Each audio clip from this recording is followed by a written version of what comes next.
আসসালামু আলাইকুম সুপ্রিয় দেশবাসী।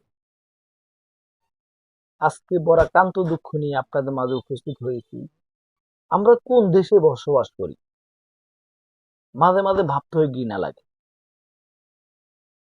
আমাদের হাদি ভাই নামে এই ভাইকে শুক্রবারে জুমার নামাজ পড়ে বাসায় যাওয়ার পথে দুর্বৃত্তরা গুলি করে মারার চেষ্টা করেছে।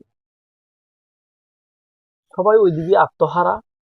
অনেকে হাদি ভাইয়ের সকল পরিবার হসপিটালে আত্মহারা। কিন্তু দুঃখের বিষয় হচ্ছে ওনার বাড়িতে ওনার বাড়ি ওনার বাড়িতে ডাকাতি করে। একবার চিন্তা করতে পারছেন? প্রিয় বন্ধুরা, আমার ভাবতেও ঘৃণা লাগে যে এরা এরা কি মানুষ? না, এরা মানুষ নামে জানোয়ার। আল্লাহ কি এদের বিচার করবে না? একটা মানুষের এরকম বিপদ, ওনার পরিবার কি ভালো আছে? এত বড় মেজর সমস্যা, একটা মানুষের মৃত্যুর সাথে উনি লড়াই করে এখনো বা জানি না কেমন আছে, মোটামুটি সম্ভবত ভালো আছে, প্রায় অনেকটাই শেষ। কিন্তু এই ওনাদের এই বিপদের সময় মানুষ নামে কিছু জানোয়াররা, আমার মনে হয়, তারা ওনার বাড়ি ডাকাতি করে। চিন্তা করতে পারছেন? প্রিয় বন্ধুরা, মানুষ তো মানুষ। যার হুঁশ আছে সে তো মানুষ। যার হুঁশ আছে সে মানুষ। যে মানুষ সে তো অন্তত মানুষের দুঃখ সুখ এগুলা বোঝা উচিত। একটা মানুষের বিপদ, দুর্বৃত্তরা তাকে খুন করার চেষ্টা করছে, তাকে মাইরা ফেলার চেষ্টা করছে, তার কত মারাত্মক ভাবে তাকে ইনজুরি করছে, তার মাথায় গুলি করেছে, এখান দিয়ে গুলি ঢুকে ওখান দিয়ে বের হয়ে গেছে, কত মারাত্মক ইনজুরি হয়েছে। প্রিয় বন্ধুরা, আপনারা তো অবশ্যই সোশ্যাল মিডিয়াতে দেখতেছেন। কিন্তু দুঃখের বিষয় হলো, এই তাদের এই বিপদের সময়, এই দুঃখের ভিতরে মানুষ নামে যারা, এই জানোয়াররা যারা তার বাড়িতে ডাকাতি করেছে, বাড়িতে চুরি করেছে, আমি আমি আমার জায়গা থেকে কি বলবো? আমার আমার কথা আসছে না।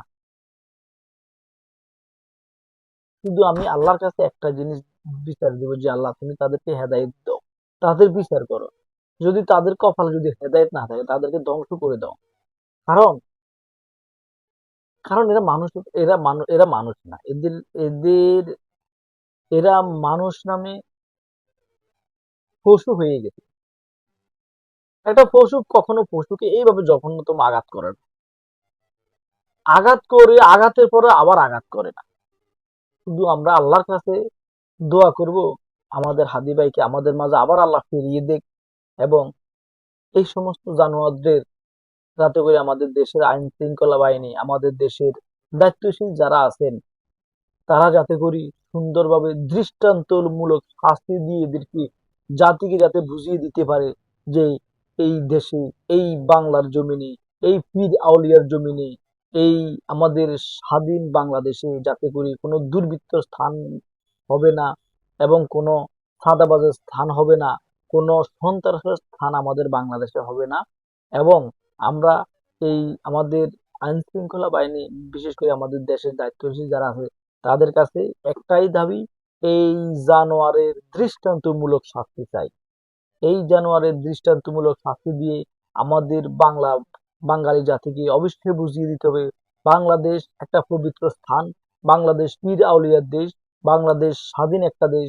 এই বাংলাদেশ স্বাধীন দেশে কোনো সন্ত্রাস, কোনো চাঁদাবাজ, কোনো দুর্বৃত্ত, কোনো খুনি বাংলাদেশে বসবাস করতে পারবে না। এরা এরা এদের এদের দৃষ্টান্তমূলক শাস্তি দিয়ে আমাদের বাংলার জনগণকে অবশ্যই বুঝিয়ে দিতে হবে। এই বলে আমি আমার সকল দাবি আমার দেশের আইন শৃঙ্খলা বাহিনী যারা আছে তাদের কাছে জানিয়ে আজকের জন্য এখানে বিদায় নিলাম। আসসালামু আলাইকুম।